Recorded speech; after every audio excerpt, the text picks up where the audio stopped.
আসসালামু আলাইকুম, সবাই কেমন আছেন? আশা করছি সবাই ভালো আছে। আমি আজকে পটলের খোসা ভর্তা করলাম, মনে করলাম আপনাদের সঙ্গে একটু শেয়ার করি। কে কে এভাবে খাইছেন এর আগে অবশ্যই কমেন্টে জানাবেন। আমি কিন্তু অনেকবার খাইছি, মনে করলাম আজকে আপনাদের সঙ্গেও শেয়ার। আমি চিংড়ি মাছ 1 পিস মাছ দিলাম, দিলেও হয় না দিলেও হয়।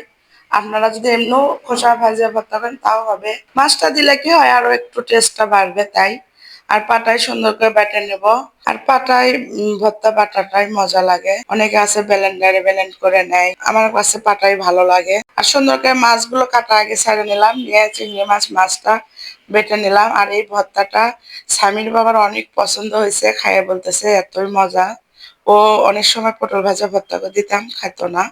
আজকে অনেক মজা লাগছে। আর এরকম মজাদার ভর্তা হয়ে গেল পটলের খোসার। এই তো পাটা মশা ভাত নিলাম। পাটা মশা ভাত কার কার পছন্দ অবশ্যই জানাবেন।